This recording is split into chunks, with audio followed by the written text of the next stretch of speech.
galerinha, aqui é o Kevin gravando mais um vídeo aqui no canal. Que esse vídeo só vai ser esse. Tchau. Mentira. Vai ter tô fazendo uma FNF aqui. Aí tipo, né, tá ligada? Então tô fazendo aqui. E aí eu tô tipo fazendo uma música pro meu próprio FNF. Não quero. Tô fazendo uma música YouTube, uma música pro meu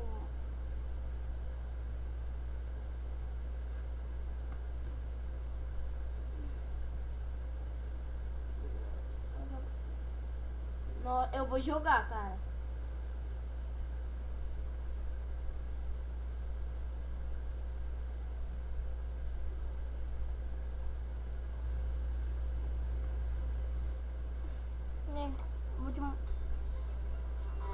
Vou ganhar essa música no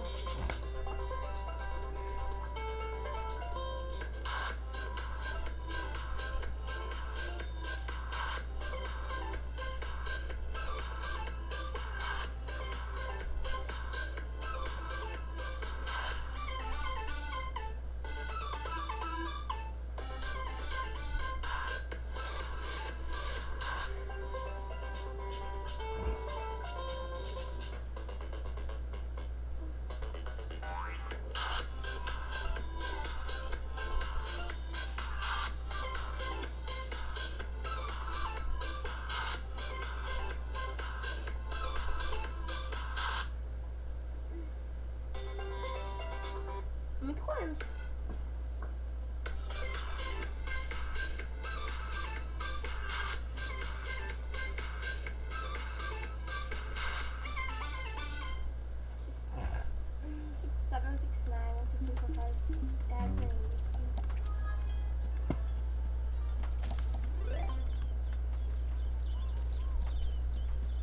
City boy, city boy.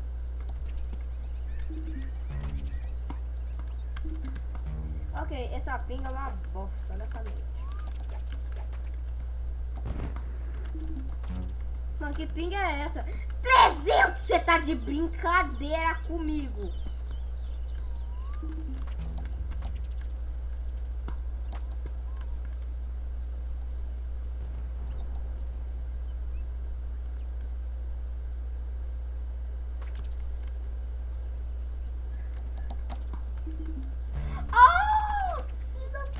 Puta! Isso também é um corpo.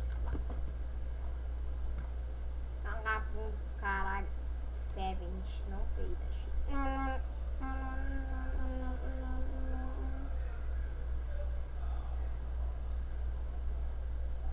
Como assim, how we made it?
The way that teams brainstorm is broken. They're working on a whiteboard that's disconnected from the rest of their work, and it's...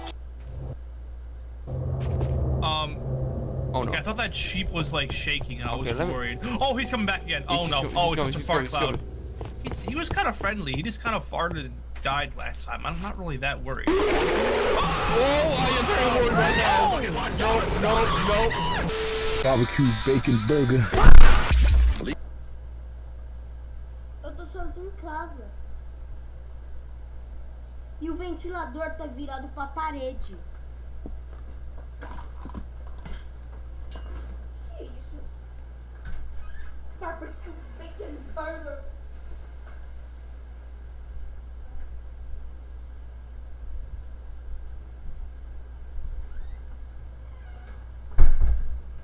Que porra foi essa? Não, peraí, eu tenho que ver isso de novo no meu tablet. E que foi isso? Barbecue bacon burger pound. Tipo, Brenda, what was this? What was this?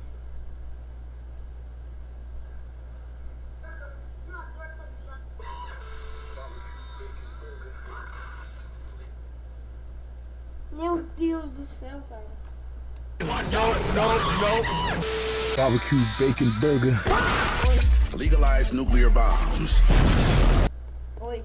There's a bedrock pyramid right there. If you want to go check it out. Are you doing like an intro I or don't want something? to. No, not really. No? Okay, fair enough. Yeah, so I was on my way to find you, and then I got attacked by the guy who looked like Noel, and then this appeared. Bedrock pyramid. Oh! What the? Bro broke bedrock. What? I am breaking bedrock. I am him. Oh, and by the way, that's the moon right there. What's left of it? That's the moon, bro. We're kind of on day 5, so the moon's gone. And Let me just do something is that? real quick. Kiek? In the tree, the forest. What is that What? thing? You see that flame-looking thing? What is that? I don't know. I've never seen it before. Bro, you joined me and things are going to shit so quickly. What is I that? literally have nothing. I have a seed and I have 3 redstone torches. Well, help yourself to some stuff in the. Oh! Oh, okay. Thank you for watching, everybody. This was a good video. Oh, what the? I'm just gonna die. I'm gonna die. What the fuck? Bro, I'm bugged. How are you bugged? What happened? I don't know. I can't like. You're Wait. free. Why are you breaking the ground? Your This- corpse this- is kind of this- under the bed. This but bed is not it, bro. No. We can move it. No. Here, I'll move it. No. Oh no. Okay. I'll move it. I don't know what happened. I died or something. Did I not All die? I know is I turned around and there was a black like cloud where you were at. You basically got disintegrated off. You were Interesting. just gone. I just got disconnected and I come back in. I'm in the bed, stuck in a wall or something. But yeah, welcome to No Moon. Help Okay. yourself to some stuff. Thank you very much for context, everybody. For the people that are left that haven't exited the video yet. This is my first time playing No Moon Jar, and I don't know what's going on. So yeah, that's all the context I Basically, have. Muito coemes, cara.